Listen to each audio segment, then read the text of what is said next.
ассалому алайкум дӯстон, хуш омадем ба шабакаи мо. дар навори имрӯза барои шумо тозатарин ва муҳимтарин хабарҳоро аз ҷаҳони ММА омода кардем ва боварӣ дорем ки навор ба шумо писанд меояд. барои пешравии канали мо лайкро зер кунед. мо боша навори UFC Кевин Ли гуфт ки қабул кардани дини ислом ба ӯ чӣ гуна фоида расонд.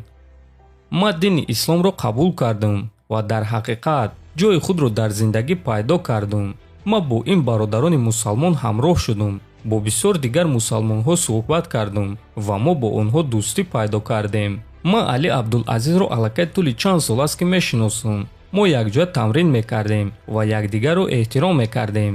ӯ дар ММА шиносҳои зиёд дорад. барои ҳамин ҳамкорӣ ман бо ӯ натиҷаи хуб дод ва менеҷери пешинаи ман барои ин ҳамкорӣ розигии худро дод, гуфтааст Ли.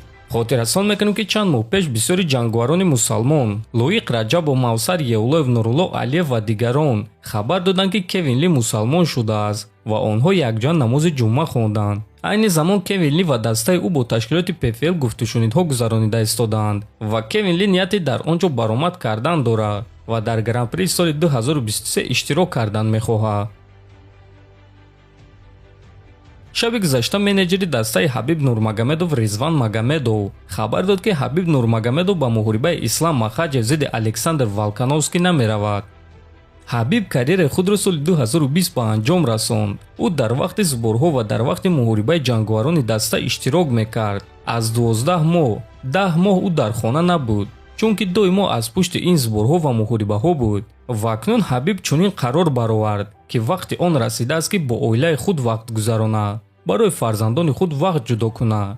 мо ҳамамон чунин проблемаро дорем ки ту доимо дар сафарӣ, ба хона бармегардӣ ва ҳатто намебинӣ ки чӣ гуна фарзандони ту ба воя расида истоданд. барои ҳамин фикр мекунем ки Ҳабиб ба муҳорибаи Ислам ва Волконовский намеравад, гуфтааст Магомедов. ҳамчунин Ризван қайд кард ки пеш аз муҳориба Ҳабиб ба Ислам албатта ки маслиҳат медиҳад ки дар вақти муҳориба чӣ бояд кард. дӯстон, ба фикри шумо ҳузур надоштани Ҳабиб дар ин муҳориба таъсири худро расонда метавонад ё ин ки Ислам ба муҳориба баромада вазифаи худро ба анҷом мерасонад? метавонем фикротонро нависен. мо боша ҳозир ба шумо прогнози Дастин Порьеро пешкаш мекунем ки бриллиант киро дар ин муҳориба ғолиб мебинад. ман фикр мекунам ки Волконовский дар вазни сабук хурдакак менамояд, аммо ба ин нигоҳ нокарда ӯ ғолиб шуда метавонад. ӯ дар ҳақиқат ин корро карда метавонад. Волконовский якчанд ҷангварони бениҳоят сахти вазни ним сабукро шикаст додааст. чанд маротиба Макс Холлоуэйро шикаст дод. барои ҳамин мебинем ки чӣ гап мешавад. лекин ба ҳар ҳол ман фикр мекунам ки аз Ислам дида Волконовский дар вазни сабук хурдакак ба назар мерасад. Ислам ҷангвари калон, сахт ва ҷисмонӣ бақувват аст, гуфтааст Порье.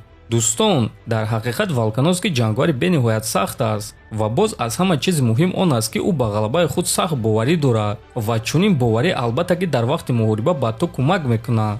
ва ман фикр мекунам ки мо шуморо муҳорибаи конкурентӣ интизор аст. аммо ба ҳар ҳол ман фикр мекунам ки айни замон рақиби хатарнок барои Ислам ин Бенил Дарюш аст. ӯ ҷангвари калон аст, гӯштин ва ҷуҷитсои хуб дорад ва боз дар стойка ӯ хеле хатарнок аст. бале, Волконовский ҷангвари сахт аст, аммо фикр мекунам ки вазни сабук вазни ӯ нест ва Махачев ӯро шикаст медиҳад. шумо бошед дӯстон, фикр ақидаҳои худро дар комментария нависен. ҳатман дар канали мо обуна шавен то боздид хонободу сарбаланд бошен.